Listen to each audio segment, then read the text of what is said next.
Welcome, friends, to Tanked Up, the podcast all about video games and beer. I'm one of your hosts, Ben, here with Lucy.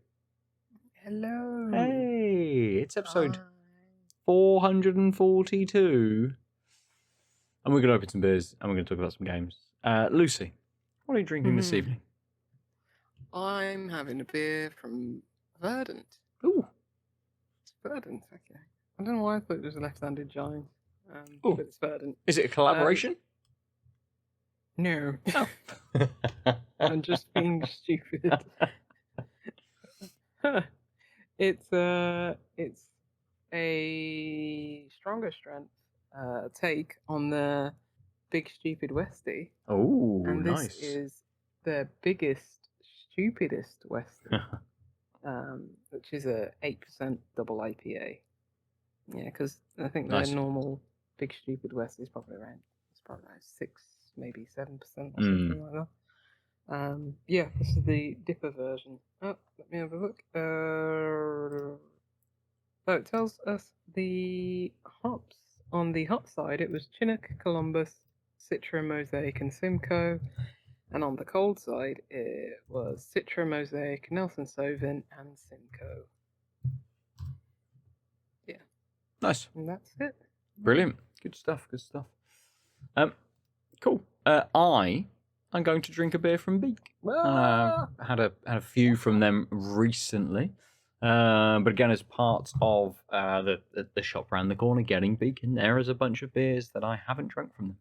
And it's a smaller percentage one, 25%. It's a double dry hopped pale called These Hills, which is, as the can art suggests, it's like a llama or an alpaca covered in people. There we go. And I don't think I've had it before. But that's a new one to me. And potentially a new one from the Flavour Sex as well. Brewed in celebration of our upcoming International Beer Festival. These Hills, this double dry hop pale, is saturated in super fresh hops from lakeside ranches in Oregon, including hand-selected Idaho 7, an unusually tropical lot of Cascade. That's it. That's what we get. Okay. Yeah, because where their brewery is, it's on these like white cliffs, isn't it? It looks very picturesque. I do want to visit them. Yeah, I did see that. I think their festival is very like this weekend or next weekend or like incredibly soon as well. Because I've seen a couple of other breweries who are part of that festival. Left-Handed Giant and a few other people. Verdant as well, I think, are there. Sort of advertising that they're heading up there basically. So I don't know if it's exactly this weekend, but it's probably very, very close to when we are recording, which is sort of early August. So I'm pouring. Too soon. Have you poured? No, because the listeners may have heard me go, it was a bit lively at the start. So. Fair. Thus I am pouring. That's a nice colour. It's looking a bit clearer, as you'd expect from like a West Coast. Yeah, I think when you first poured it, it was starting to look a bit hazy, but maybe that was just more the sort of as everything was tumbling into the glass. Yeah, it's not completely opaque. Mm-hmm. You can see a little bit through. It's not completely translucent either. It smells great. You can tell it's a double, just because like the strength of the you can smell the alcohol and just like the sweetness on it. Also getting like tropical fruits, pineapple, mango. Nice. A bit of guava in there. Smells great. Head dissipated quickly, but that maybe because like most of it got on my hands. Maybe I don't know. But yeah, it smells great. Not much carbonation, just a little bit.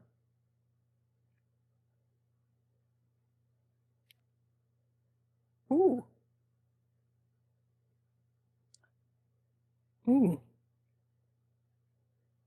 That's quite nice. I think it starts and ends pretty quickly. That's why it's like, ooh, just had to kind of like process what's going on. It's oh, let me go for another sip. It's always good to dip in again.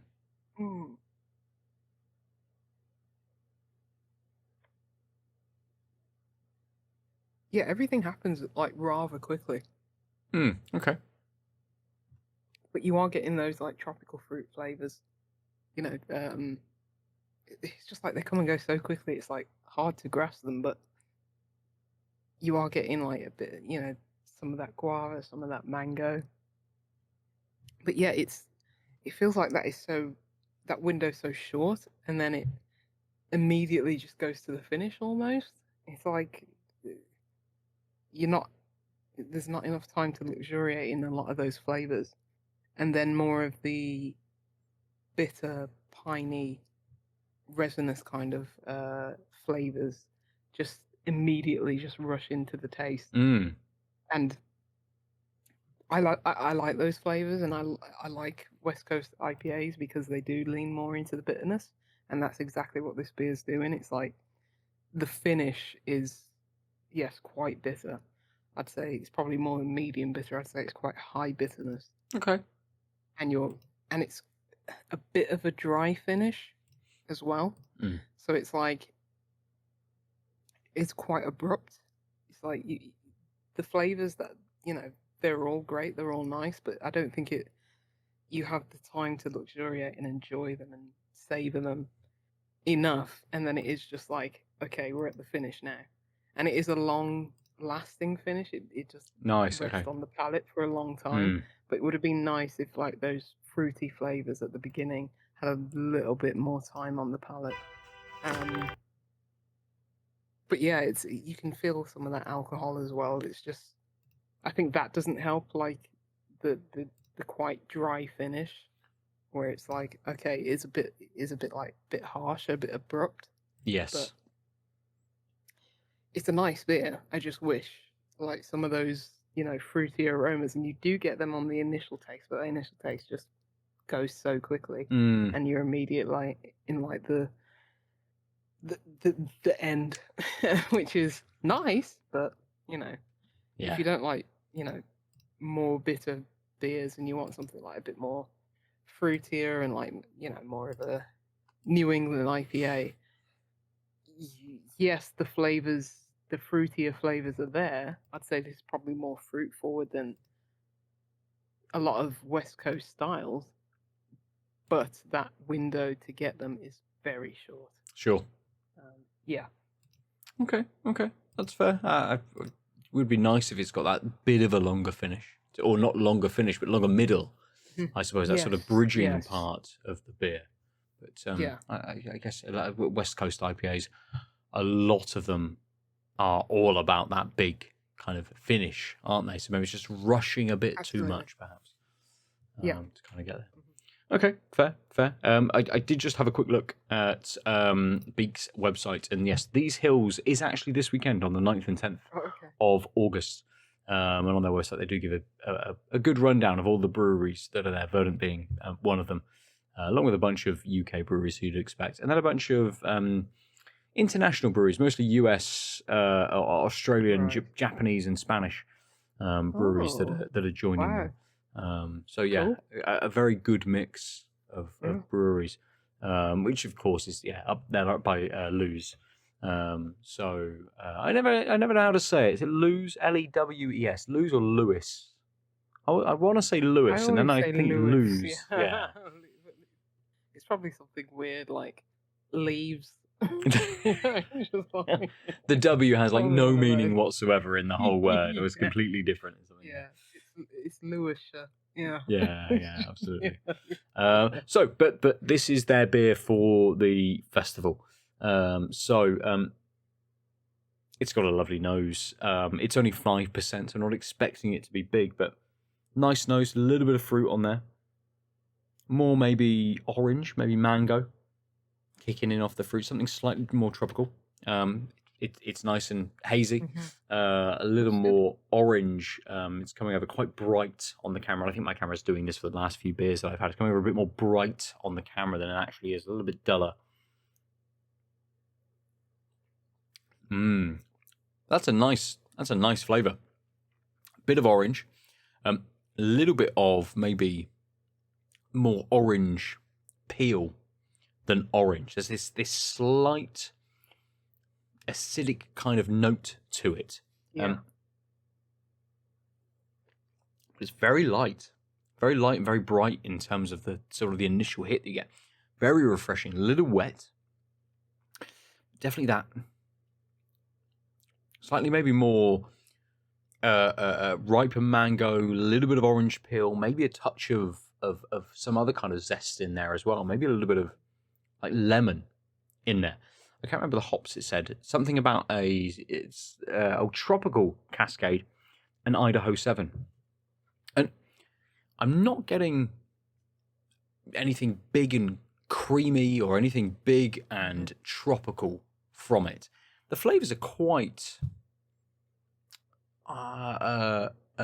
not pared back, but they're pretty light in terms of kind of what I'm getting. Unlike your beer, where the finish kicks in too early, I think with this actually there isn't much of a finish.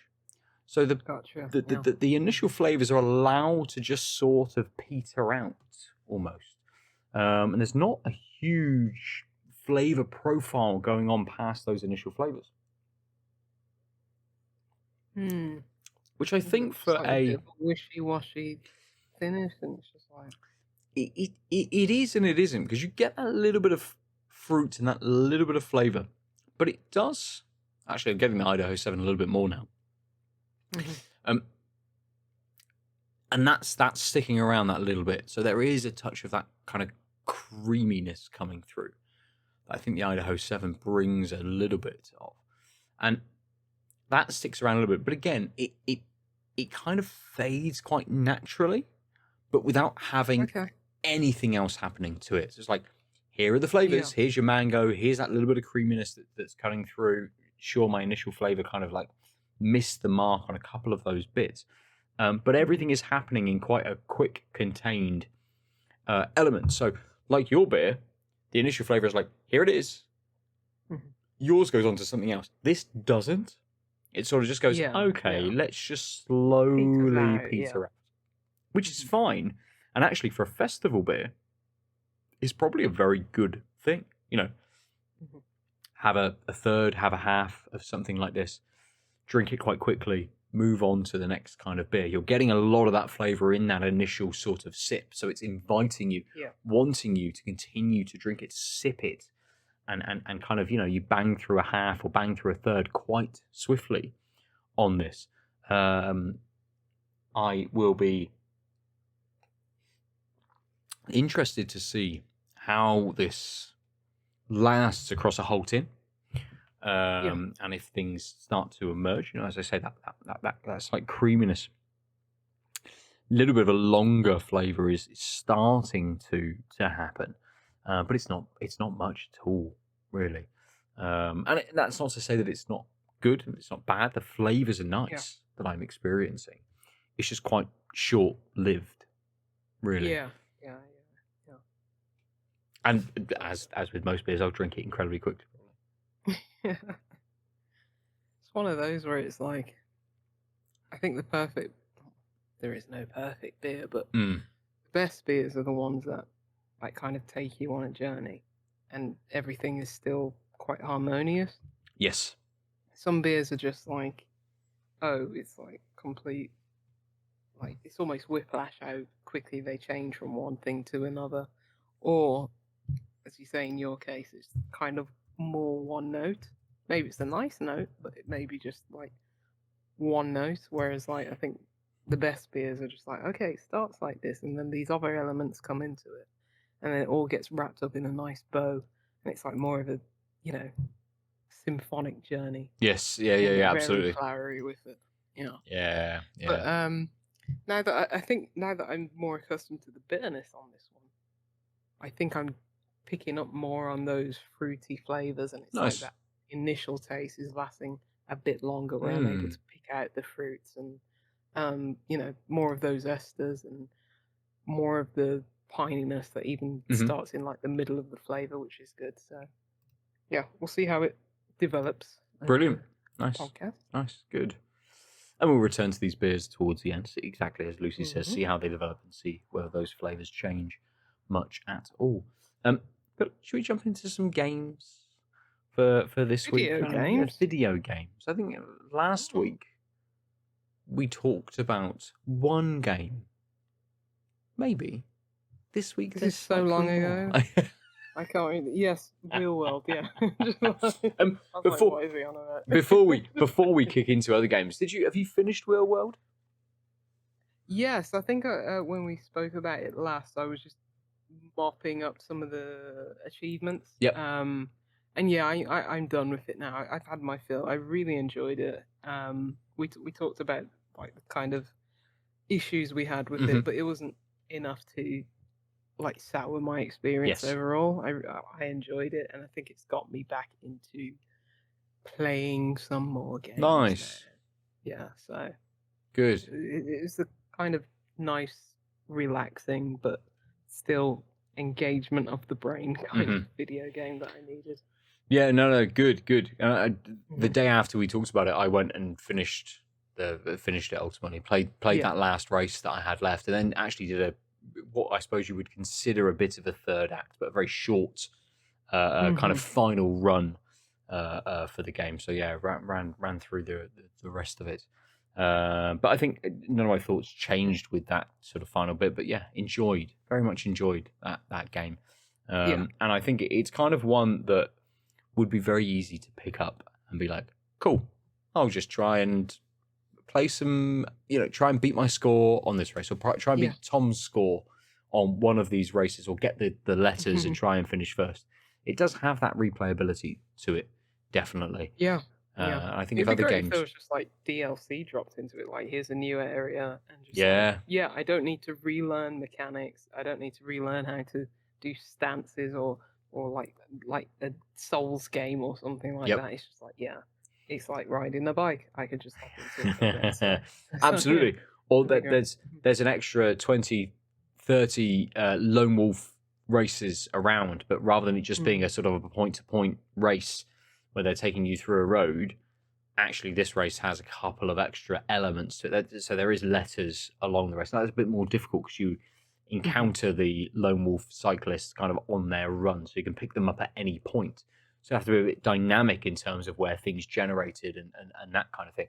But something like that would absolutely get me to go back in. They go, here's another 50, even another 20 lone wolf races. But perfect. That's great. I get to just go back into the original map or the second map or something and just race through the map rather than being like, cool, go to the place, do the race. If this is just cycling around, naturally picking up races.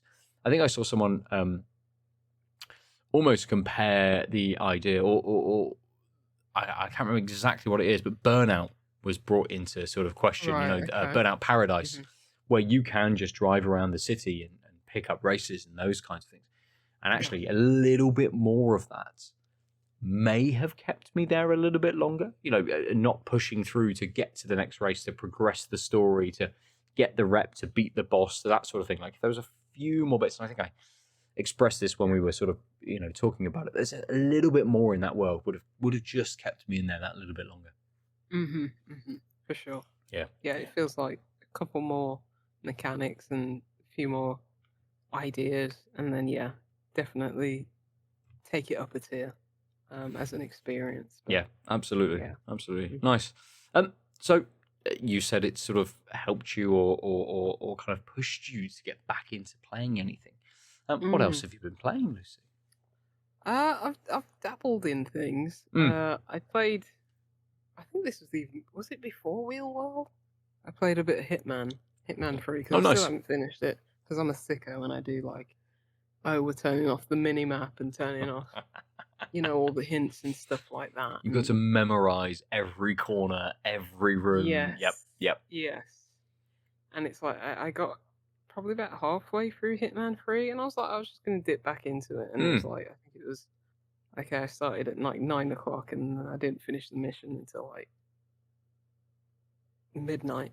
And it's just like, yeah, because I'm a sicko. And it's just like, I was just like, that is a game that I can just pick up because it is just like muscle memory at this point, because I know like how, all the controls. Because I played probably about 600 hours of Hitman across the trilogy. I was just like, that's just such a good game. And it's like, I want to play more, but it's like, I know the kind of hours that I sink into this. And so let's steer away from that. I'm been dipping back into Tony Hawk. Oh yeah. I was just like, I like 3, but my heart is with 4. My heart and my soul is with 4. And then I was just like, I think I unlocked like 70% of the levels in 3. Maybe I've unlocked all of them at this point, but it's just like I played up to about 70% of the levels in it. I was like, I just want to play 4. 4 is great. Fair. And I played the first level of 4. I was just like, this is so good. It's just, I think I know everyone loves 3, but the fact that they've you're not doing like the kind of mission structure that was in 4 originally, and it is just 2-minute kind of time-based time-based I guess levels or whatever over 2 minutes. It makes you appreciate more how well designed those levels are, even though they were just meant for like free roaming skating. It still really works as like just as a 2-minute time challenge, and it's just thinking, yeah, the 4 is great. Like there's a reason that 4 is my favorite, not just because it was just like the most stupid MTV Jackass kind of like era of that kind of thing. I guess Tony Hawk Underground was probably even more so. Yeah, I was just thinking exactly the same thing. Yeah. Yeah. But I think 4 was just a better designed game. Thug was a bit more open in those levels because those were. Could you get off your board in the first one?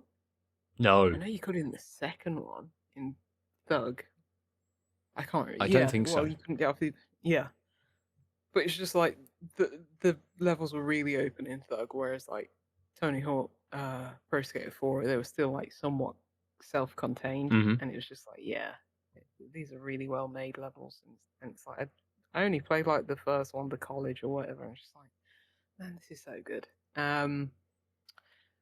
I started South of Midnight.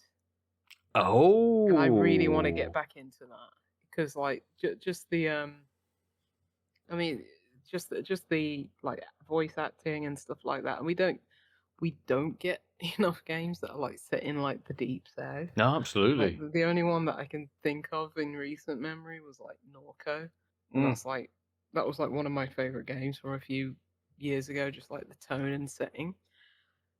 This one probably won't have quite as many as the like kind of overt political undertones. It's probably a bit more like what was that like Kenna Bridges Spirits kind of game. That's I only played through like the first opening bit, but that's the kind of sort of vibe that I'm getting. Yeah, it's a bit more fantastical, isn't it? Like giant frogs, big beasts, kind of roaming the land and that kind of thing. Yeah. Yeah, where it's like I'm sure Kenna probably had some kind of like undertones about the environment or something like that, but it's probably like not in your face as much as like Norco, where it's like capitalism equals bad, kind of in your face. But yeah, I want to get back to that because it just seems cool, it's very fantastical. Yeah, it's kind of Disney-esque, but it's just like seems like it might be cool. Yeah, absolutely. It's kind of the one game that has come out this year from Microsoft Studios that is the one that has kind of that I've thought about jumping into Game Pass for a month. Avowed held me for a little bit, but didn't do much. I haven't played Doom whatever the new Dark Age is. I haven't touched that yet, but South of Midnight is the one that's kind of called to me, and I think some of that comes from the slightly, and I don't know what the FPS is on the animation, but it's very like it feels like the animation has a slight, not necessarily claymation kind of. It's in that like 30 frames or 25 frames per second. It feels like it's a little bit stilted. Like they've taken a very specific aesthetic to this game and kind of applied it to make you feel like it's a little different from everything else. I'm not sure if that's quite in the game, but as I say, I only played like the first act, which was mainly story. Right. I'm not sure about the gameplay if it is like in that kind of like, as you say, 25 per second, like kind of almost claymation look. I think there are settings where you can turn that off, and I'm just thinking that's kind of like, I understand it absolutely, especially someone like me. I don't know, like motion sickness and stuff like that. This has got a lot of accessibility options, so I understand why it's there. But I don't know what it is in combat because I haven't got to that point yet. But in terms of like, I absolutely left it on for like the cutscenes and everything because it's like this is part of the character of the game and it looks fantastic. Yeah, so I'm looking forward to getting more into that. Nice. But yeah, I hope it. I really do hope it like deals with, things like. I mean, at the start of the game, this isn't really a spoiler because it's the first thing. It's like, okay, there's a storm coming through, and you're just thinking like Hurricane Katrina and how like people on the peripheries of society are just left to deal with that stuff. So I do hope it gets into more stuff like just the political nature of like being in the Deep South and the racism there and stuff like that, and I hope it gets into that stuff. But I think it's made by Compulsion Games, who are they Canadian?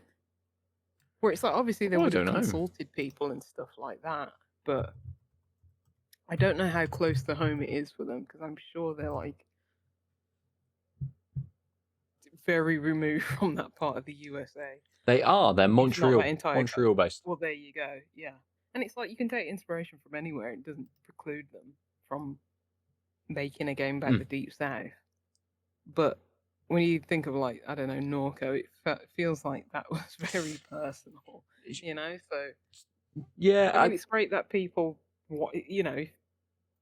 games aren't being made like that. It's like, okay, why don't we take that upon ourselves, educate ourselves, and make it about that, which is also great. But it's like there is a bit of a disconnect.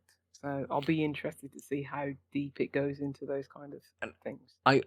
I will say, from what I played of We Happy Few, which was their previous game, which was like a 70s set UK based game, there was definitely a bit of a disconnect and very much more a caricature vibe to the characters that were kind of in that game. To be fair, we are. Cup of tea. But I could, and this is why sort of South of Midnight interests me that a little bit, to sort of see. I didn't know they were Canadian, but I knew that they weren't Southern US. Yes. That from what I experienced with We Happy Few, I was definitely interested in being like, how are they pulling this off? How authentic are the characters? Yes, it is that bit more fantastical. And from what we'd seen of not E3 trailers and game, I can't remember what the fuck it's called, Jeff Keighley's Fun Time Christmas event thing. The Game Awards. The Game Awards, thank you. Perfect. What we'd seen from all of those kinds of things. There's that kind of sequence where you are running around a bit of a decrepit and abandoned town being chased by an alligator, giant alligator kind of thing. So there's definitely not necessarily a caricature kind of element to it, but everything is a little bit bigger than kind of real life. And I think that makes sense coming from sort of We Happy Few, which was a little bit more character driven, maybe, or at least you experience it NPC wise. You're constantly encountering other characters kind of within We Happy Few, and it very much was a bit of a another kind of like strung out British cop who wants to take, these aren't drugs. It's whatever the thing was in We Happy Few. It's not drugs, but it is kind of thing, and everyone's on it, and why not? Like, so yeah, I'm really interested to see how they've, what they've done with this ultimately. Yeah, because it is based on like Southern folklore, so that's how they're getting, the very fantastical elements about it. But yeah, I would expect with being bought by Microsoft and having that bigger budget, that bigger kind of reach, they probably would have consulted enough people to make it a bit more authentic than, oh, there's Tetley Tea and We Happy Few, which I don't mind, everyone should take the mick out of the British. We are very ridiculous. Well, absolutely. We're definitely open. I think the British are very open for that as well. Yeah. Like, we're more than happy for people to take the piss out of us. What I'm reading, when I just had a quick look at the Compulsion Games Wikipedia, it looks like, from what they're saying, is that they started work on South of Midnight in October of 2021. So roughly a 4-year cycle on the game. Okay. But they doubled their staff from the staff that worked on We Happy Few. So yeah, big change. The acquisition was between then and now. Yes. Well, no. Happened. So the acquisition, and Microsoft announced it had acquired Compulsion Games in 2018 to become part of Microsoft Studios. So We Happy Few fully released, because it was an early access game. Fully released in August of 2018. So immediately after they were acquired. Yeah. Oh wow. Yeah, a couple of months after. I thought they were a bit later, because I remember when they announced, like, okay, we bought this guy's, like not LucasArts. What are they called? Double Fine. To be fair, lineage. That's yeah. Just like oh, okay, interesting. That's been a while then. Yeah, it's always one of those things that it's just like, it's the Damocles sword just hanging over everybody's head of like, when are Microsoft gonna shut this is game? At the moment, absolutely. You're just thinking, it's depressing to think. I can't even imagine what it'd be like being on those studios, and you're just thinking that it's like, you think Double Fine are safe just because that would look so bad optically, not because of what they're doing or if Microsoft even care about that studio. It's just so sad to think. Because you probably, like, if Compulsion Games were shut down tomorrow, I wouldn't be surprised. No one would be surprised. Yeah, and it's kind of, Microsoft as a company, huge push into AI. They are a business which is more about not necessarily subscription based, but recurring kind of payments. Windows as a product is continuously being updated and made redundant. Windows 10 is going to ultimately stop receiving updates, I think, in October later this year. And Xbox as a product seems out of step with Microsoft as a company, knowing how much they might be a bit more independently run potentially is something that you would hope, but from the recent layoffs, again, is probably not actually true. And I could see, after the sort of the acquisition spree from Microsoft and PlayStation, and then other bigger companies, Embracer, which has gone all to shit, and other companies as well, which had big acquisition sprees kind of 7 odd years ago now, might and hopefully potentially start going the way of games media, which again had a big acquisition spree. I know Digital Foundry announced yesterday that they were going independent from Yeah. IGN's parent company, and I'm like, I didn't even know Eurogamer, who owned Yes. Digital Foundry, had been bought out by Zaf Davis or whatever the company is that owns kind of IGN. I'm like, oh. Same with Rock Paper Shotgun, because a few of their like chief editors were just let go unceremoniously. What, a year ago, maybe more? Yeah. So I'm surprised it took Digital Foundry this far and this long to do that. It may have been a cost they were already thing, right? spinning out. Maybe I think even before. Sure. Like the IGN acquisition, because I'm sure they had like some Patreon things before. So yeah, I'm surprised it took them this long to break free. Yeah, I think they'll get a lot of support because that's a very like not niche, but it's niche enough for like the nerds. Oh, well, Digital Foundry, absolutely. 60 FPS. Is this 60 FPS or is it not? And the guys do good work over there. They're very knowledgeable and like they do enough, things that are like niche enough. Like, oh, is this random N64 game going to run on this random piece of tech at 60 FPS because somebody homebrewed a mod for it. Absolutely. So, yeah, I like what they do. 3 people will play it, but 300,000 people will watch the video that Digital Foundry have put out about it. Yes, absolutely. Yeah.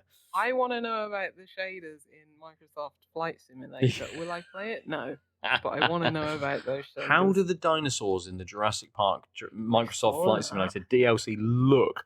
I will never play this game, but I want to know what it looks like. I want to know how many scales are on that. Absolutely. Yep. Yeah, very much. What resolution they're being portrayed. You could see someone like Compulsion Games, and I think South of Midnight came out to quite good reviews, and a lot of people have enjoyed their experience with it.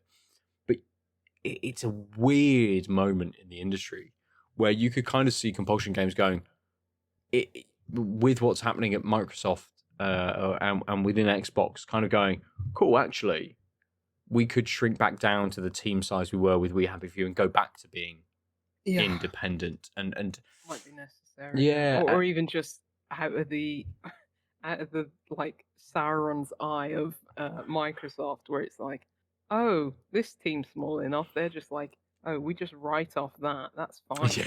That's like 10 people bought Game Pass, and you're paying for all these people's salaries. You're fine if you're under like 100 people in team size. Oh man! Like, if you're 101, Aaron's eye is gonna get you, and it's just like the whole team's gone. It's a bad day when that is, that would potentially be the barometer for whether you exist or not. They're like, we really need one more hire, but we cannot make that hire because that will tip us over the budget that we're allowed to fucking have. Like, yeah. Oh, Phil Spencer knows we exist.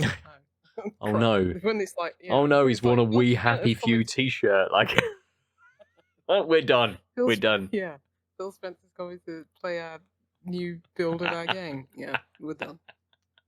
We preferred when it was just like, no, absolutely. It's funny when I was it was a news story. I think someone spoke to John Romero, and it was a case of like, I can't remember who the company who owned or is at least funding Daikatana at the same time they were funding.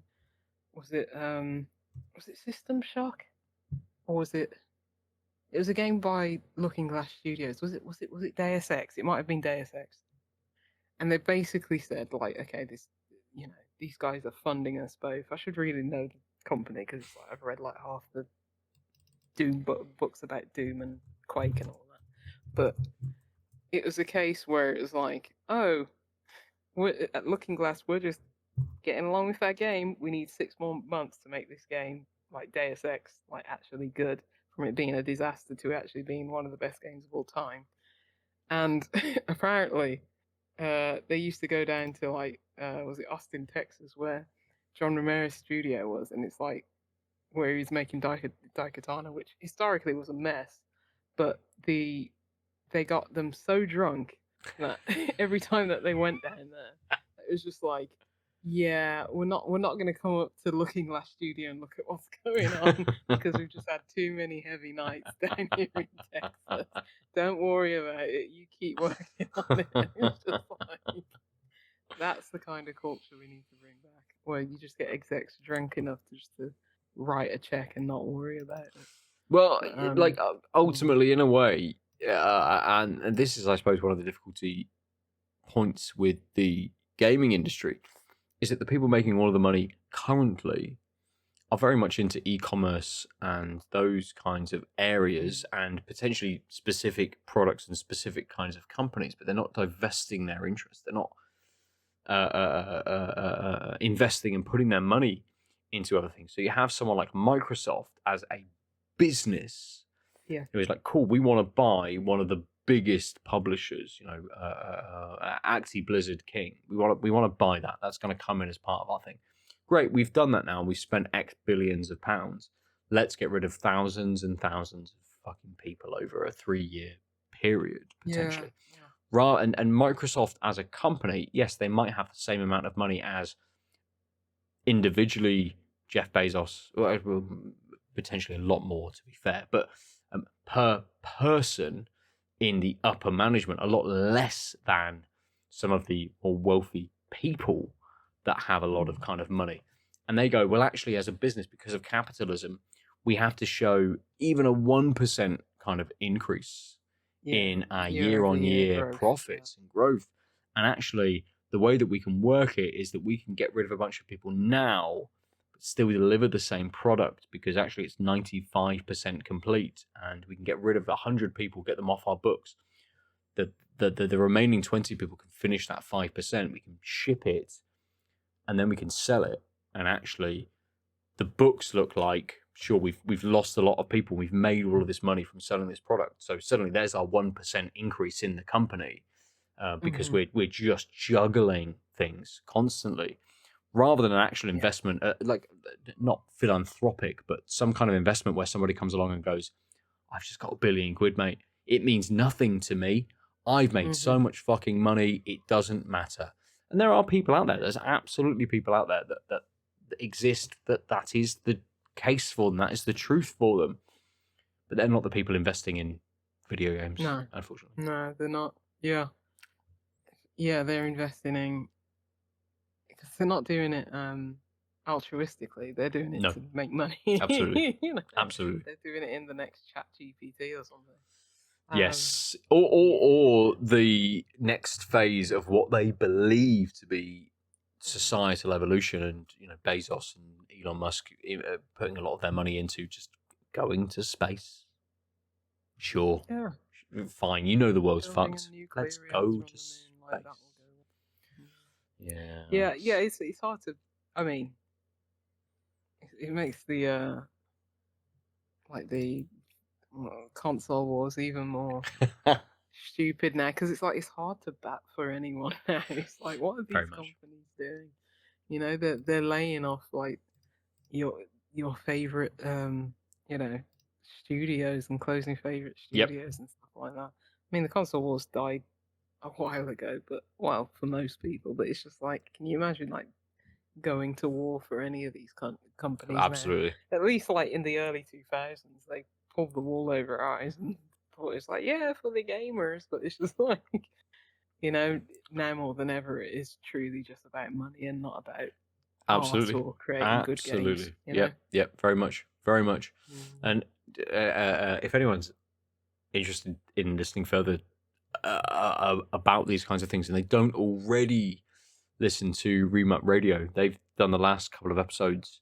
Patrick Klepik did a good episode with Kat Bailey about sort of the state of Nintendo. They've been talking recently about a lot of kind of the industry and sort of where it is and those kinds of things. Very good to sort of step into that kind of place to understand where we are, I suppose, as an industry. Such, and I literally sat here in my PlayStation t-shirt, sort of repping the brand as such, whilst being like, nothing wrong with that. It's just like, it's not our fault that these companies give money to the Israeli government to kill, Gaza. It's not our fault. I mean, we just want to play fun games. We just want to play South of Midnight. Very much, and the difficulty with that is to try and divest yourself from every possible company that is enabling that is an impossible You wouldn't task. be wearing a shirt. It's an impossible task when your government is just enabling that. Like, cool. Yeah. I removed myself from capitalism completely. I've bought nothing. I You'd own be nothing. naked in the forest. Exactly. With a stick. You'd be I've like, gone with ethical mortgage company number one, and I know that they're not doing. That's it. That's the only thing I can do. I own a house. I live in. Or I rent and said. You can't own a house. Exist in said house. You have to live in a cave. Live in the tree. Just climb it and live in the tree, naked forever, only eating berries. And it's so difficult in the world that we live in to try and get away from. It's impossible. That. It's impossible. Yeah. That's why it's like, choose your battles. It's like, if you want to play this game that's made by Microsoft because you just want to be happy, go do it. Yep. You can't have the weight on your shoulders like, oh, you're supporting genocide or anything. It's like, you're not doing that willingly. You know what I mean? It's like, but there's only so much we can do. Like, yes, boycott this, boycott that. Do what you feel is best for yourself. But it's like, I'm not going to be like, oh, you played a Ubisoft game, you support rapists. Yeah. I can't be like that. Well, I'm probably doing the same in some. I probably bought, I don't know, an orange that was, made in Atlanta or something like that, or a peach. It's a Sicilian orange, but it's been taken over by the Israelis essentially, basically, and they just control the market on Sicilian oranges. But it's interesting in what's happening, and maybe we'll touch on this in a later date when Adilla's joined us. It's interesting what's happening in the state of itch and Steam at the moment with the removal of a lot of games. The NSFW kind of tag has essentially been removed from those platforms because of an Australian pressure group, a conservative pressure group, essentially said when did we listen to Australians? Who knows? They're all fucking convicts, mate. What's going on? Like, they've all broken them. They ban everything down there. Yeah, they do, to be fair. Yeah, absolutely. Katamari Damacy, what's this? It's about rolling up the earth. Ban it. It suggests that Aboriginals exist. Let's get rid of it. The payment processors have put this pressure onto these companies, but no one has had enough pressure to suggest to payment processors that the war in Gaza is a worthy enough cause that they will stop any money going to companies, progressing Israel in this fucking genocide. And it's nuts. It's nuts that this is the 10 battle. People in Australia can just cripple an entire kind of community. Absolutely. Absolutely. But it plays into the current kind of world, not necessarily new world order. Let's not quite go down that route, but the slightly more conservative leaning current governments that are in place, and how this very much plays into that playbook. Yeah. Please think about the children nonsense. Yes. Never about the children. Absolutely. About silencing and eradicating. Absolutely, and very much here in the UK, those the asylum hotels that have been targeted in recent weeks, a lot of that has stemmed out of an asylum seeker, potentially, and I cannot speak to this, but has been accused of a rape. And again, let's think of the children. Let's think of the people that are living here. Let's do this. And there's that kind of potentially a good faith argument made in very much bad faith, and jumped upon to be like everyone should be against this thing, and everyone is against it. 99.9% of people are against that thing, but it's used to push a completely different narrative. Yes, completely different agenda, and it's just a smokescreen, and it's so apparent to well, it should be apparent to a lot of people, but it isn't for No. others because some people only see that smoke screen and not what's beyond it. It's just. Have you not learned? Has history not told you? We've only had 150, 200 years of recorded modern history that everything is just essentially repeating continuously. Oh yeah. It's like, yeah, it's crazy. You just think we do not learn. No, we don't. Do not learn. We absolutely don't. But what have you played? Let's talk about games.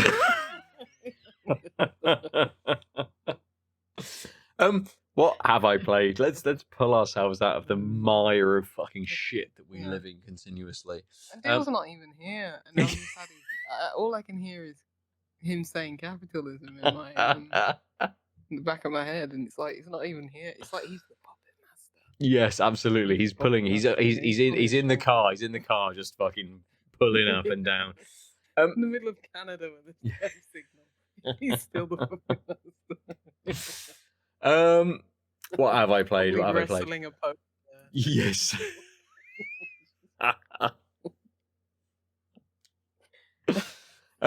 Well, talking about the end of the world, I've been playing Endzone 2, which is a post-apocalyptic city builder game. Okay. I talked about Endzone several years ago now as a game that ultimately I didn't massively get on with as a city builder. And Endzone 2 has started in a similar kind of vein and is a very, very slow burn. But I can see improvements. I can see additions. And I've played maybe... Oh, that's actually... How many hours have I played? Let's tell me on the store page. Write review. I don't want to write review. Let's go back to my library. Yes, I played 3 hours. There we go. I played 3 hours so far. It feels like I played more. Absolutely feels like I played more than that. But they have added a few additional points, which is holding my interest past the idea that Endzone 2 felt very much... Endzone, the original game, felt very much like a city builder which was constantly fighting against you. You know, like something like Frostpunk, where you have those freezes, you have that weather simulation, which is like, this thing's coming, you better prepare for it. Endzone 2 similarly is like, here's some acid rain, and that's going to affect the land and what you can do with the land and the water and then how many resources that you can kind of get and those kinds of things. And that's fine. It's a bit of a limitation in terms of progress, and understandably they need something to just, without you just being like, cool, we've remade civilization entirely. There's going to always be those kinds of points within these games to sort of push you. But the thing I'm enjoying actually with Endzone is that they kind of split the gameplay between the city builder element and then this kind of exploration sort of element. So you have a truck, and if you progress enough through the tutorial or straight into the sandbox kind of mode, the truck can do what they call expeditions. So you can go along, you find a building, you can loot it, just take some stuff, or you go on an expedition where a character gets out of the van and it takes you into this little vignette of the area, and you can basically click on a bunch of stuff in the map. And within that area, a lot of stuff will be, trash can. Cool, there's like some wire in the trash can, and I will take the wire back with me. Or there's a plastic bottle, and I'll take, or some water, and I will take that back with me. But there's some elements where there is a little bit more thought behind what you're doing. So you might find a chest, but it's locked. So you need a lockpicking kit. Well, I don't have a lockpicking kit, so I need to explore some more and then get somewhere. And something will give me a lockpicking kit. Cool, now I can go back and open that chest. Or this thing needs a blowtorch to burn it off. Or this thing needs an axe to open it up. So there's this element of tools in these expeditions as well, which is different from the tools that you need in the city builder kind of currency economy. You need X amount of tools to be able to craft things to keep your people alive. So there is an extra level which has been keeping me in Endzone that little bit more. unlike the first game, which I played like 10, 15 hours of, but bounced off of pretty quickly. I think Endzone 2, even with that sort of 3 hours played, is holding me enough that things have changed enough. It's not just a replication of Endzone in a slightly different style. It's changed enough so far. The thing that does bother me slightly, and I think this bothered me with the first game, is the aesthetic. It's very it's very grim. So grim. Well, it's grim, but so incredibly detailed. Yeah, it is. It is. Yeah. It feels like my eyes are like, oh my god, there's so much texture. There's too much texture happening within this. Like every bush is individually moving in the wind. That's fucking like it's brilliant technologically. It's brilliant, but it's so much to take in as I'm kind of looking at the screen. I was about to say it's like would you prefer like a thing that's like post-apocalyptic, but it's got more of a like a happy like kind of spin on it, where it's like, okay, yes, this is the end of the world, but we're kind of like regenerating, I don't know, coral reefs and stuff like that, rather than worried radiation zones and stuff like that. But yes, it is insanely detailed. I think I don't know if you remember a game called Banished, which is who knows, must be nearly 10 years old now, which was a city builder where ultimately you were a small group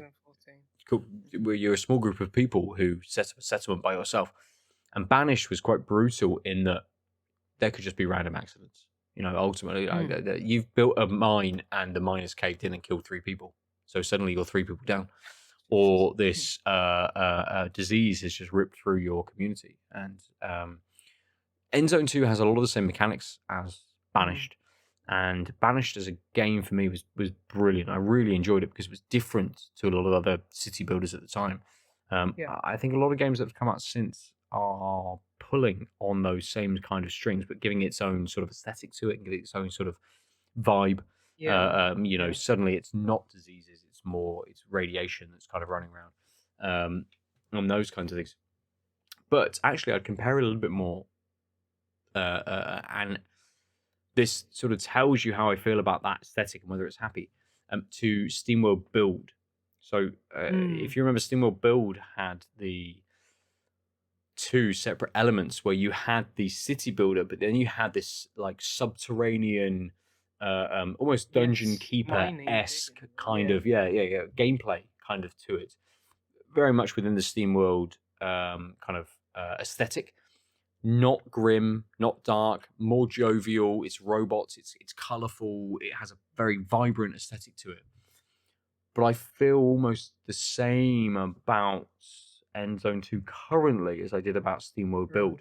Like, great, I built a city and I've explored a little bit in the undergrowth, but there's not much more to do than this.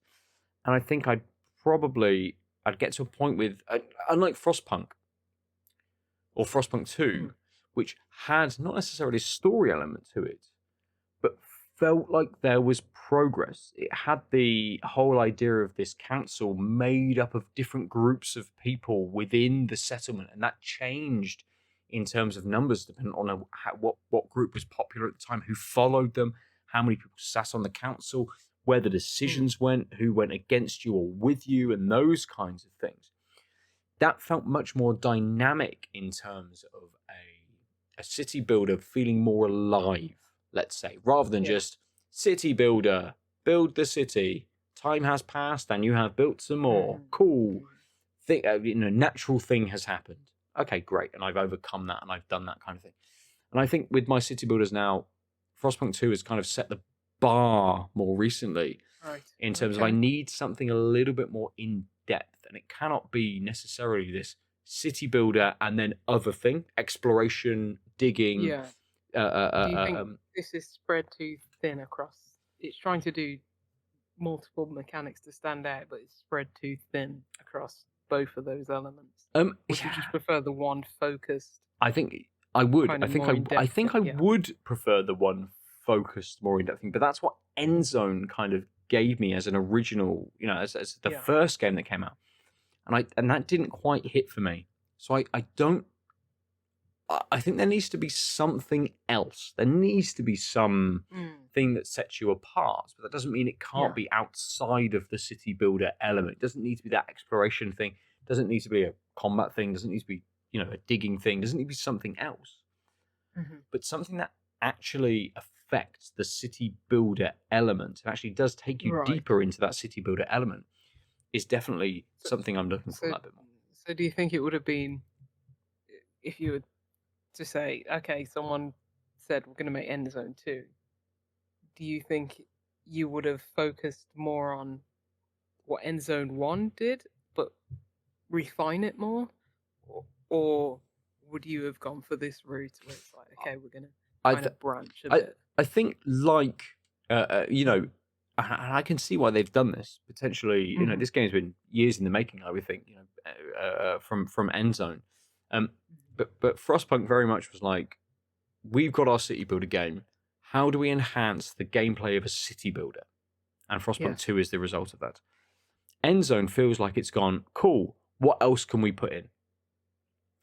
Yeah, because I find that with a lot of sequels where it's like, oh, instead of just maintaining the current scope of the first game, but refining things and making things better and taking on the feedback, and it's just like, okay, this was what was wrong with it.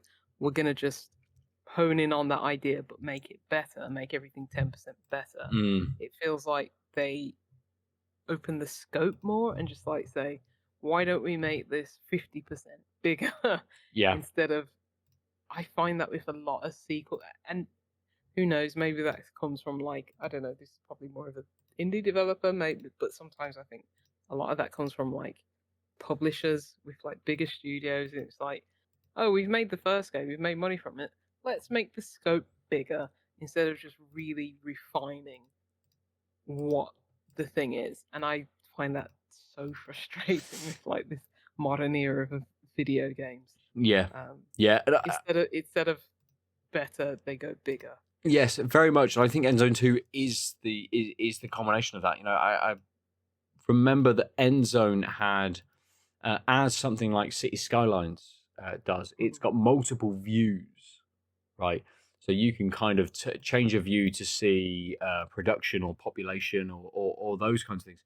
And I haven't come across that in Endzone 2 yet. I've been able to change the view in terms of like looking at the ground, what's happening in, having nothing as an overview as such, having it highlighted where natural materials are or where inhabitable kind of spaces are. These are mountains, these are forests, this is plains, this is water, which you can see from the aesthetic of the game, versus looking at like pathing of characters or looking at kind of where is good on resources and where is not quite as good on resources. And Endzone 2 actually wants to lean into that a little bit. So some of the buildings that you produce and can build are like, we've got faster production if we're built next to building 1 and building 2. And you're like, well, I built building 1 over here because that's where the resource was, and I built building 2 over here because that's where the resource was. So now building 3, which benefits from being next to that one, but it also benefits additionally from being next to that one, can only be next to one of them.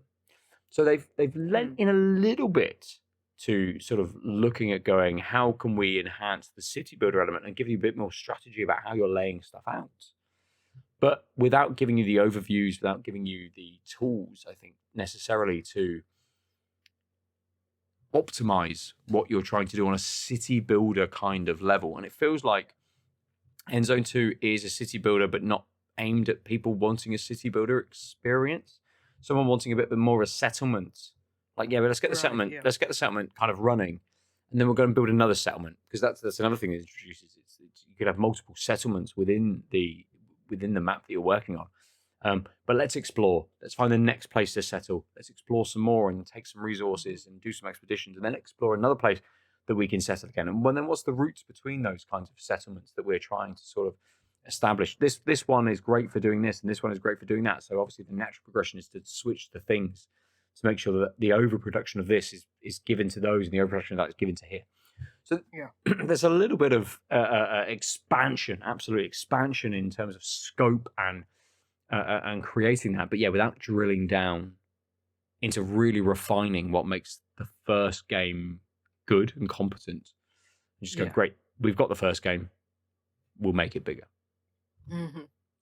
Yeah, which is why it's such a bugbear for me. Like, so stuff like what I've heard from, like, I don't know, like second God of War, where it's like they just made it bigger. It's just like, you were onto something, and then it's like you didn't take on any of the feedback. You know what I mean? Of like getting an editor. It's just like, no, we're just gonna make the story bigger, longer, and more annoying. It's like, okay. Yeah, there are very few games now that I can even think of that just like hone in an idea. It's like we're onto something. Let's refine it. I think like maybe even Hitman. It's like there was Hitman 1, 2, and 3. With every one of them, I don't think like the levels were like got bigger and more over time. You know what I mean? Like there was some that were just like maybe even smaller than they were in the first game. Some were bigger, some were smaller, but it's like, okay, we're gonna refine these mechanics, refine the gameplay, tighten things up a bit, and then by like 3, and they introduced retroactively all the improvements that they made in by 3. They patched like the first and second game to make it on par. It's just like, why can't we do that more? Yeah. You've got a good idea. Like, instead of just being like, we need more things on the mini map. Yep. Why can't you be just like, let's make the things on the mini map better? Yes. Yes, absolutely. How about that? We have less of them, but they're better. No, it's just like, yeah, no, very much. That very much feels like Endzone 2 currently. Yeah. I seem to think that Endzone released in early access, but I'm not sure on that. But Endzone 2 it has just come out as a fully finished experience, which is great for the studio that have made it. Absolutely sort of bash it out and put it out into the world. And there will be very much a group of people that will enjoy this dynamic between sort of the city builder, city builder light almost. Although it does feel State of Decay, like how you were describing it, like the kind of building your settlement, building your city, and then going out on expeditions and exploring it. It's sort of like State of Decay-ish if it was like 2D and top. Absolutely. I agree, but I think even State of Decay had a to get to the point where you were doing expeditions and sending people out, that the stakes were a lot bigger in State of Decay. Yes, absolutely. Endzone 2, currently the stakes don't feel that big, right? And I would imagine the more I play, I know that there's other settlements out there, so there's a bit of combat and there's a bit of battles. I've already picked up some weapons for my vehicle that I install and those kinds of things. So there's that element to it. Hasn't popped in after 3 hours yet though, so it does feel, and the tutorial feels slow. It very much feels like you've never touched a city builder before, and it's taking you through those steps. And I did think to myself, do I just jump into the sandbox and just learn as I go? I know enough about city. I've played fucking loads of city builders. I know enough about them every to kind week. of do it. But I think, but 90% of people who are going to play, this game are going to start in the tutorial, so have the same experience as those people and see exactly how that's kind of running through. So. Yeah, games when you design them, you have to be like, this is somebody's first game that they've ever picked up. Yeah, which is tough to manage and find. Oh, very much. Easy point, because when people like skip a tutorial and it's like something as in depth as a city builder, it's not like a platform where it's like, okay, I can pretty much figure it out on my own. Where it's like there could be some other elements that are just different from other city builders, let's say. And then people are like, I don't understand this. Yeah, very much. Yeah, like I don't know how this does it. It's like if you'd have just played 5 minutes more of the tutorial, you know exactly how this works. Yeah, we're very impatient. Very much. Yeah. Yeah, absolutely. And I think unfortunately for Endzone 2, it doesn't quite hit that balance of quite enough speed through the tutorial, especially when it puts you into the research mode. because the research Right. mode takes ages. You know, like you have to research this thing. I'm like, cool, I'll research the thing. Oh, okay, cool. It's going to take me a good 10 minutes of real world time to research the thing. Okay, I'll go and do some exploration. Oh, Yeah. actually, I was already doing exploration. This is the moment you want me to do exploration. I've been doing exploration for the last 20 minutes while I've been building my settlement. Oh shit, I've jumped ahead far too Yeah. quickly, and now I'm just stuck. And I've explored the things, and now I just have to wait until the thing happens. So there is a bit of a balance issue, definitely, in the tutorialization of the game as well. But I'll play a bit more. I'll see how it hits. I'll see how it lands. It's kind of one where I'm like, if I've got a city builder rich at the moment, I'll be playing Frostpunk 2. That's been the best sort of city builder that I've played over the last couple of years. So we'll see how that kind of lands. But just maybe to finish us out on for a very quick touch. I managed to get myself early access to the Battlefield 6 beta. Oh yes. And I've been playing for a couple of days.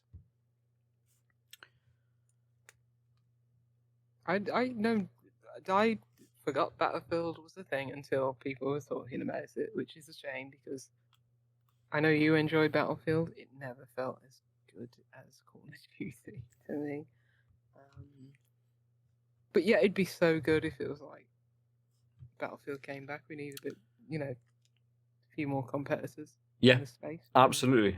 And what I've played so far, I am enjoying.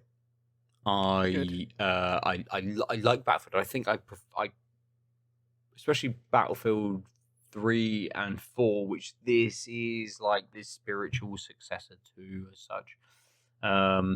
I very much enjoy Battlefield 3 and 4 for sort of the fast-paced element, but also the squad-based that's play. Fast-paced to you. Well, God, I've played Battlefield 3 and I was like, why is it taking me so long to respawn all the way back in? I gotta run all the way back, get shot. It depends on the game mode, right? So it is a bit. I want to. It's not as fast as Call of Duty. Minaj, yeah. Shoot, you have her stab me in the back and respawn immediately, so I can respawn with Snoop Dogg Minaj. looking over you as well. Like exactly. Yeah. Battlefield ain't that. Battlefield is not that at all. Yeah, I'm not patient enough. Yeah, and I think I always love the sound and sometimes the feel of the guns. Yep. We're top notch. And so far with the couple of a couple of hours that I've played now with Battlefield 6, having played several maps, several modes, and tried a couple of the different like audio options that it allows you, it feels like EA has allowed the teams making it to really get into it. Can you explain the sounds? Because as I said, like some of the sound design in Battlefield. So some of the sound design is just like you've got. I think this comes from 5 or might come from 2042, which was the modern game that came. But they've got like normal audio, and a couple of different options. But one of them is, I think it's called War Tales. And basically, it essentially just ramps up everything. So everything is dialed up, and the bass is dialed up massively. So the idea of it is that if you're next to an explosion and you're just playing the game normally, the explosion will happen, you run past it, you play the game, you shoot some people, you move on. If you're playing on the War Tales mode, the explosion happens and it's so fucking loud that it actually it doesn't necessarily affect you, but it has the idea that you have experienced that explosion whilst you've been stood next to it. And like an explosion happening next to you would be so loud that your ears would pop and you would be affected kind of by it. And the War Tales thing ramps up everything so much that an explosion can happen next to you. You can hear almost nothing. You hear the reverberations of the explosion, and a tank fucking fires near you, and like fucking hell, that was so big and so loud. And they're trying to replicate the idea that this is what it would be like standing next to an explosion, standing next to a tank. The guns are like cool, pap pap pap pap pap pap pap. Guns are like, big noise, loud. Warzone is fucking, I would imagine, insanely crazy. And they've tried to bring a couple of like audio modes in, which were in a previous game, but I think they've ramped them up slightly in this, to basically be like, no, this is an experience. You want to play the game, great, play the game, absolutely, but do you want to play the game as an experience? Yes. Yes, okay, having great. having like a preteen saying, "Mom, where play?" Over voice chat, just like, "No, I don't want to go to bed." Mate, just cuts all of that out, and there's literally, you've just been blown up. Now all you can hear is just a grenade. And it's just like perfect. That's exactly what I want. Ears ringing. Yep. Yeah. And you think, so that person's not saying, "Mum, I don't want to go to bed." They're crying. They're crying for their mum because their legs have been blown off. This feels like war. I absolutely get it. This is it. This is exactly right. Yeah, it just distorts that child's voice and turns it into like Saving Private Ryan going, "Mommy." Oh, mate.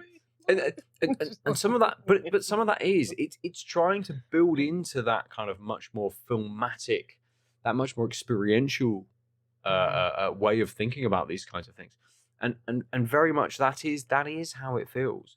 So with the War Tales kind of audio, I said, it's so much bigger. Like how I don't really like Battlefield as a series, but I just remember the sound design. Yes, I said that like not knowing that this was an actual thing. Yeah. Where it's like that is their USP. So yeah, lean into it. Yeah. Because I remember, I think one of the Call of Duties I think it was one of the recent Modern Warfare games, which is like, which one is that? That's probably like 6 of them at this point. They're all called Modern Warfare 3, 2, 3, no, 3, 2. Who knows? Yeah.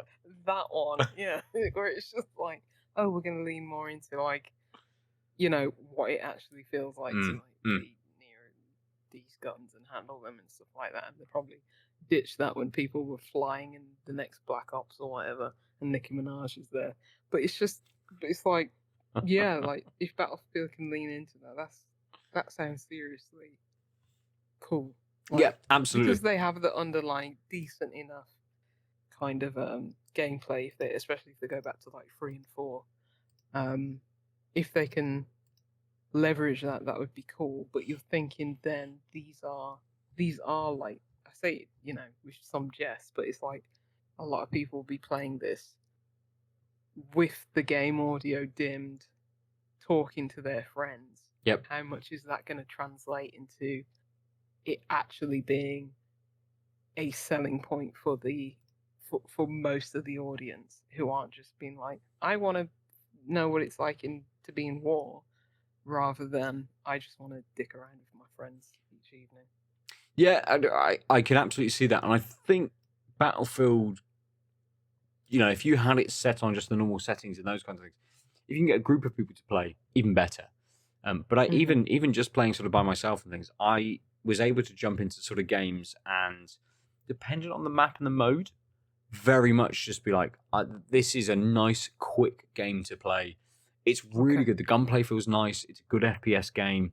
The sound design is good. Then actually, even listening with headphones and things, I'm getting a lot of sort of ambient sound and stuff. I'm like, cool, I can hear footsteps. Someone's around me. Stop. Hunker down. Find somewhere to fucking hide. Great, there they are. Bam, bam, bam, bam, bam, bam, bam. And it's so many, I think, of the expertise of the 4 studios that have made this. Criterion, Motive, DICE, maybe another one as well. Not that many. Yeah, man. Yeah, absolutely. I know there's like some usually support studios. A few will, hop in and there and probably all be credited. But is it literally the splash screen? The splash screen is like the 4 studios that have made this game. And it could be like, great, Motive. I can see Criterion. I can see where the vehicles have kind of come in and been refined and those kinds of things. DICE is fucking brilliant at that Battlefield, that first player experience kind of thing. You can see where they've come in and put their sort of expertise and things like that. And So far, there's only been a few. Did you say Respawn? No, it's not Respawn. It's DICE, it's Motive, it's Criterion, and another studio. So they're just gearing up to be Activision. Where it's like, I mean, you are a part of the Battlefield machine. Let's try this out for size instead of making racing games. Oh, you're making and they may be making a racing game, but I fucking highly doubt it. Knowing what EA is like with Pod how racers, they're doing, so Star Wars Outlaws Pod Racer. Outlaws is completely dead. So Star Wars Jedi Survivor Pod Racer or something like that. But you can kind of see where they would have used the talents and the expertise of the studios to create an overall kind of experience. And it is quite a big experience. There's quite a lot going on. There's lots of game modes. There's obviously lots of gameplay within just the first player experience. It's not just pop in, have your machine gun, run around and shoot some people. It's squad based. It wants you to be more tactical. It wants you to be considerate and think about those kinds of things. I mean, there's a bunch of lone wolves enough that snipers can kind of disappear off and sort of do that kind of thing. I'm not being a sniper. I'm running into the battlefield with my assault rifle. Mate, pull shotgun out. Whilst Nicki Minaj is shotgun. Like there's so many close quarters experiences within this. Okay. But buildings, the destruction of buildings, and those kinds of things is a huge thing in Battlefield 6. Oh, is it Levolution? It might. They don't call it that anymore. That's gone, mate. That's gone. Levolution is gone. It'll always be Levolution in my heart. It's now just blow the shit out of everything. It's not like, oh, this one building collapses. It's no, everything fucking collapses. Blow the shit out of as much stuff as you want. Okay, so they have, because that's another thing that I didn't like about Battlefield, where it's like, yes, we have these grand scale maps, but the close quarters parts do not feel as exciting as it did in Call of Duty, because I think that's what Call of Duty does great. It does great things on a small, medium, and large scale at any point of the map. Whereas I just thought Battlefield was just like a bit all over the place. Like you have these large maps, but with the squad-based thing and everything, and the respawn points, where it's like everything feels disjointed. Like you have these battles going on here, and it has nothing to do with the battles going on here. Everything just felt like very disparate and separate. So I think if they've got things a bit more intertwined and a bit, yeah. Again, depending on the game mode, I think you'll find that you will get a sense of the overarching kind of progress of a game mode versus a conquest where you've got 5 points that you can just take, and there's the push and pull of taking those points continuously through the game.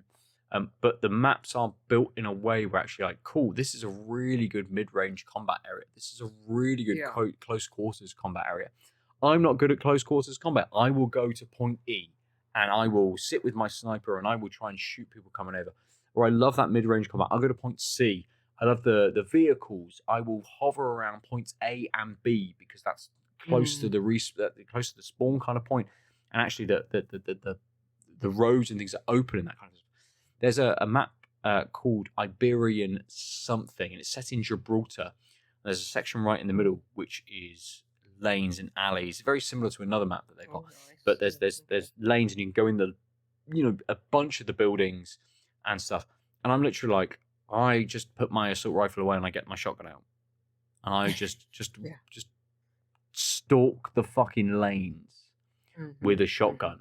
And they're like, oh, I've got to the edge, and the enemy is not in the lanes anymore. The enemy is the other side of the plaza. And I pull my assault rifle back out, and actually there's this really good firefight between kind of like two corners of this plaza, where they're trying to push from one side, we're trying to push from the other side. And actually, you can see people flanking around, but then you're thinking like, oh shit, they're flanking around the other side, and they have, and you're like, bollocks, we're shooting over here. But actually, as an assault class, I've got my shotgun as a secondary weapon. I've got a grenade launcher as a special kind of weapon as well. I just need to pop my grenade launcher off into this corner a couple of times, and even if I don't kind of hit anyone, I've done a bit of damage. I've actually destroyed the wall that they were hiding behind.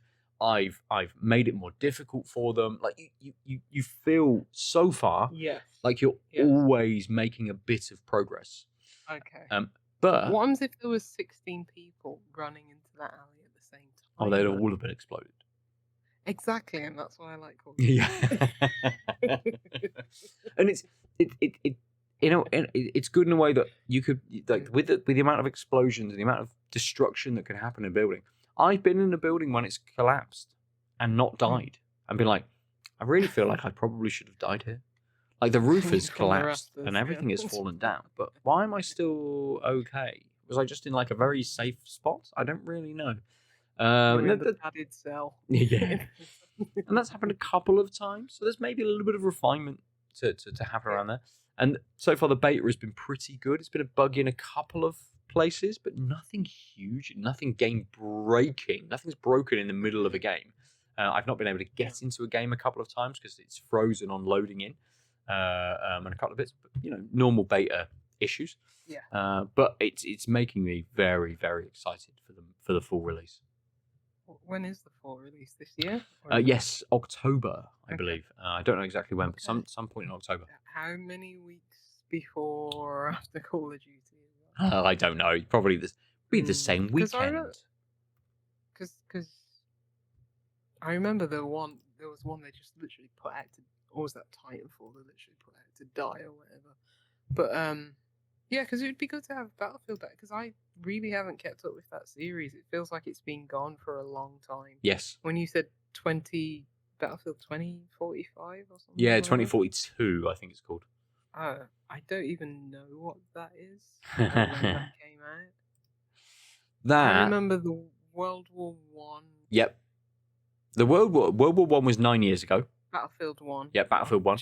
Which I played, which I have a lot of love for. Adil and I played a shit ton of Battlefield 1 together. Yeah.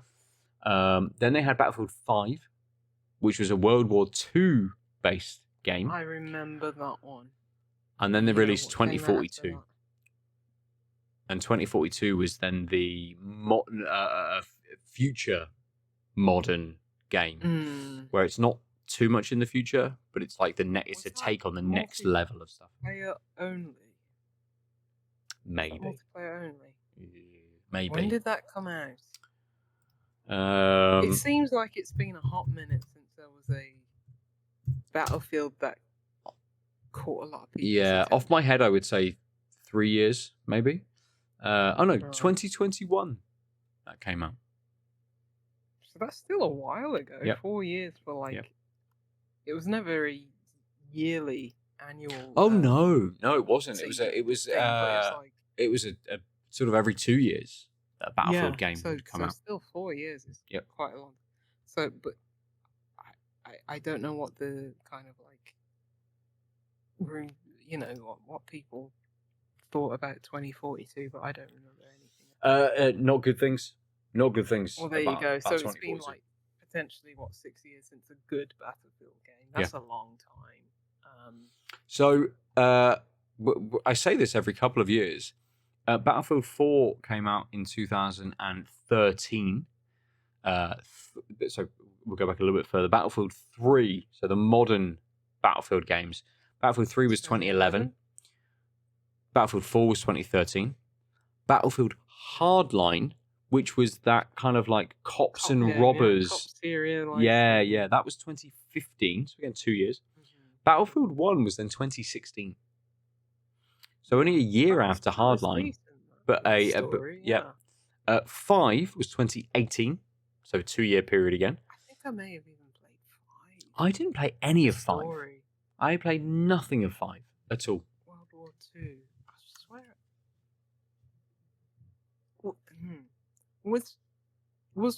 Which one was the one where it was like different vignettes across the war? Was that one Battlefield 1 or 5? Battlefield 1 had different vignettes. It wasn't you could play a campaign mode, but it was like, here's a bit of fighting in like Egypt, and here's a bit of fighting in in Germany and in France, and here's a bit of fighting on a different front in like Turkey, kind of thing. So let's just get up achievements. Yeah. That's one way to do it. Did I play Battlefield 5? I know I Yeah, didn't. I it's definitely didn't play 5. right. And then I just remember as the cover just art. as you're looking, Yeah. Oh 2021. yeah, because everyone went mad because it was like a woman on the cover art. Yes, there was. I remember There one. was. Yeah. Yes. Remember those quaint days? I know. where How people would many get women angry were over that there and in like, World War II that you've put one? yeah, Well, there were fucking loads of them, mate. So fuck you. yeah. Um, Where it's like that they'll just get angry at seeing a woman anywhere yeah. now. Such quaint days. Mate, I literally watched a video on YouTube earlier that said this female protagonist is not a strong female protagonist. So don't be worried about any of that woke stuff. And I'm like, stop. No, fuck off. Fuck off. I'm done. I'm Jesus not Christ. really. You've lost How me did that completely. even Like, ended up on your feed? Yeah. yeah, absolutely. No, I did not play Battlefield 5 Okay. because it had a woman on the cover. That's Why why, would I mate. play You were that? like, nah, can't do that. It's not Nicki Yeah. Minaj. No. I need a woman of colour, not a woman. Nah, mate. It's not enough. Not enough for me. Pink hair. In a bikini. That's what I fucking need. Yeah. Yes, and then 2042 was in 2021, and then another 4 years later for Battlefield 6. So Yeah, I never played Battlefield 5. But was it because I enjoyed one, the vignette things, and I'm pretty sure. Well, I've just seen war stories or whatever, so I think it might have had the same kind of structure as Battlefield 1. Yep. Maybe one day, someday, where I'm just like have like a lapse in like everything. My brain just maybe I'll have like, I don't know, salmonella, and I'm on my last I have my last bits of consciousness, and I'm like, what should I play? I'll play Battlefield 5 or something like that. But to be fair, I think Battlefield 6 has got a single player campaign to it as well. So you could just go jump into the new one at some point when it's available on whatever subscription service or EA Play or those kinds of things that exist. Did Battlefield 2042 have a campaign? I don't know. No, I don't know. Didn't. I played the beta for 2042. It was really, really buggy. It didn't feel good. I didn't enjoy it as much, and I'm like, cool. I won't play the full game when it comes out. Yeah, it didn't have a campaign, but it had a man on the cover. Does make a difference. It does. Maybe. What's Battlefield 6 got on the... Oh, but I think Battlefield 6 is 4 indiscriminate characters with their backs to you, looking out over the landscape. You've got no idea who they are. They could be men, they could be women, they could be other. It's T1000. Just pure brutality. 2000. Yes. Yeah, all liquid forms. Good. Let's finish there for the evening. We'll talk probably more about Battlefield 6 as I play a bit more of the beta this weekend. There's a couple of beta weekends. This weekend, which I got into early, and then next weekend for about 4 days, I think, which is an open beta, which I think actually from tomorrow, anyone can join the open beta actually for the first weekend, and then anyone can join the second weekend as well. I miss the beta. I think the best beta that I've played is Titanfall, the first Titanfall. That was fun. Oh wow! Yeah, that was fun. How many years ago was that now? 2015, 2014? More than that? 10, isn't it? Because I think it came out in 2014, so like 2013 maybe. I remember it was like, oh yes, because it was like the same weekend as like The Last of Us DLC came out, and that was a good weekend. 2014. Like February, yeah. Yeah. Well, Titanfall, March the 11th, 2014. It released. So yeah, beta was probably a few weeks before that. So yeah, early during February. Absolutely. Nice. Good times. Absolutely. So let's round out. Any further thoughts about the beer as you have drank it? Yeah. I think when I became more accustomed to the bitterness, those fruity flavors and like the piney flavors, I was noticing them a bit more, so it wasn't quite as swift a experience from beginning to end. So it was good. It was good. But yes, it did the things that I expect a West Coast IPA to do. Good. Which is like be bitter, be a bit more piney, less fruit forward, but still have those fruits in it and just have that, rounded experience. Nice. Definitely lean into the bitterness a bit more. So yeah, it was good. Good. And I think for me, the beer again, the Beak didn't change a huge amount. It did kick up in its creaminess a touch, but that initial flavour is what you get, and it sticks around and doesn't change a huge amount, and it lasts that little bit, but it doesn't evolve much from there. But it's still a very nice beer, and I would imagine during a festival would be ideal to start your festival experience out on. So good. They're the games and they're the beers that we have experienced this week. If you want to talk to us, you can do so. Go to outoflives.net. You can find Out of Lives on the YouTubes. I don't know what the YouTubes are. Go to YouTube. That's the thing. Or you can talk to us. I'm at Nova47 on Blue Sky. The underscore is gone for Blue Sky because it didn't allow underscores. And Lucy is Juicy Loose 9. Perfect. And subscribe and comment and rate and review on your podcast service of choice if you wish to do so. Thank you very much for joining us this week. We've been Tanked Up, and we'll see you soon. Goodbye. Ciao from capitalism. Ideal. And bye from me. www.outoflives.net